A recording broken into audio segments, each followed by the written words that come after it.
warahmatullahi wabarakatuh. Perkenalkan, nama saya Angelika Bija Putri, NPM 204240135 dari program studi PGSD. Di sini saya akan mewawancarai salah satu guru hebat, yaitu Ibu Rahmawati Sarjana Pendidikan yang mengajar di SDN 45 Lubuk Linggau. Boleh kita mulai, Ibu? Soal yang pertama, apakah yang Ibu bisa bagikan tentang kurikulum Merdeka, Ibu? Kurikulum Merdeka, kita ini sebentar ya, namanya Merdeka itu kan kita mempunyai kebebasan dalam arti kebebasan dalam mengajar, tentunya juga ada batas-batasnya. Jadi ya kurikulum Merdeka itu kurikulum yang kepada peserta didik untuk belajar lebih lebih leluasa, lebih bermakna. Kalau untuk guru bisa mendesain pembelajaran dengan berbagai macam metode. Misalnya kita bisa metode ceramah, kemudian disambung dengan metode tanya jawab, diskusi, supaya pembelajaran itu lebih menarik dan lebih bermakna untuk siswa. Merdeka. Ya, itu untuk Merdeka, Ibu ya. Yang kedua, bagaimana pandangan Ibu setelah menerapkan kurikulum Merdeka, Ibu? Ya. Setelah menerapkan kurikulum Merdeka dibanding dengan kurikulum yang tahun-tahun kemarin, kurikulum ini lebih bermakna untuk siswa dan lebih mempermudah bagi guru untuk memberikan pelajaran yang bermakna. Selanjutnya, perbedaan mendasar apa yang Ibu rasakan antara kurikulum Merdeka sebelum dengan kurikulum kemarin, Ibu? Ya. Sebenarnya kalau perbedaannya itu sih tidak begitu ini ya, Dek ya. Apalagi di perbedaan administrasi itu perbedaan istilahnya saja. Kalau di administrasi pada sebelum kurikulum Merdeka itu kan mestinya ada program tahunan, program semester, kemudian dituangkan lagi ke RPP, ke silabus RPP. Kalau sekarang yang di administrasi itu kan ada modul ajar. Kalau modul ajar itu kalau dulu RPP, TP tujuan pembelajaran, ATP, AUR tujuan pembelajaran. Kemudian modul ajar sebenarnya sama, cuma istilahnya saja kalau yang berbeda. Jadi administrasi itu tetap sama, kurikulum K13 sama Merdeka. Nah, cuma kalau yang di kurikulum Merdeka ini kan sekarang ada deep learning kan, pembelajaran mendalam, pembelajaran yang bermakna. Itu bermakna dalam arti dalam kehidupan anak-anak sehari-hari. Jadi anak-anak itu merasakan seperti itu. Kalau dulu kan kita cuma menghafal-hafal saja. Kalau sekarang anak-anak kan praktek langsung. Nah, ya. Apakah yang Ibu sukai dari implementasi kurikulum Merdeka itu? Yang Ibu sukai ya anak-anak senang. Yang lebih aktif. Lebih aktif karena kan sekarang itu kita harus tahu dengan kondisi siswa. Sekiranya anak-anak sudah lesu, kita kan bisa lewat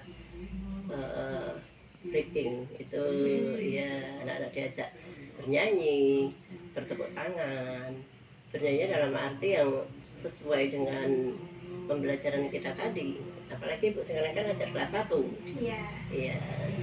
Jadi ya lagu-lagunya itu harus menarik, breakingnya itu harus sesuai dengan anak-anak. Iya. Apalagi kalau anak-anak diajak bertepuk tangan itu kan senang sekali. Jadi yang tadinya dia sudah lesu, yuk kita bangun lagi supaya anak-anak lebih aktif, lebih kreatif. Gitu. Bagaimana menurut Ibu tentang deep learning? Tentang deep learning.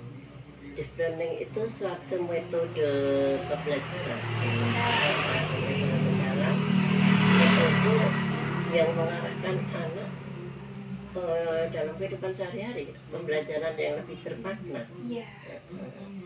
Ya misalnya kalau kelas 1 itu kita ajarkan anak-anak mulai dari kebiasaan seharian. Makanya sudah mulai dari bangun tidur itu apa yang anak-anak kerjakan. Kemudian ada yang anak-anak laksanakan, dimulai dari situ. Bagaimana menurut Ibu tentang 7 kebiasaan anak Indonesia hebat?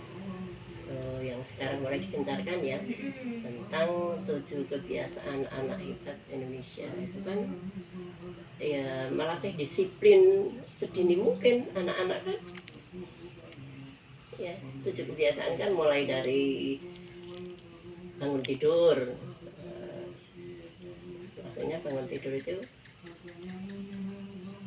tidur cepat ya Pak, bangun pagi supaya tidak terlambat di sekolah, beribadah. Anak-anak ditanya pagi hari ini sholat apa misalnya, kemudian berolahraga. Anak-anak berolahraga apa? Itu udah harus berolahraga, lari itu udah, membantu orang tua termasuk berolahraga juga, menyapu atau mencuci piring, mengepel. Baik Ibu, untuk yang selanjutnya, apakah Ibu terlibat pada kelompok belajar atau organisasi seperti GSM, Gerakan Sekolah Menyenangkan, atau yang lainnya Bu? Kalau di organisasi itu Ibu tidak, karena yang generasi P3 kan banyak, kalau itu udah.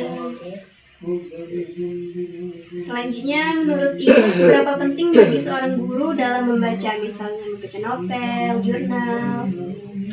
Ya kalau membaca untuk seorang guru itu penting sekali. Kalau membaca itu kan ibaratnya jendela dunia. Dengan membaca, seseorang itu akan bisa membaca seluruh dunia. Apalagi seorang guru itu kan harus banyak pengalaman ya, harus banyak wawasannya harus luas. Apalagi ngajar kelas 1. Walaupun kelas 1 kan ibu guru itu harus lebih mengenal karakteristik anak.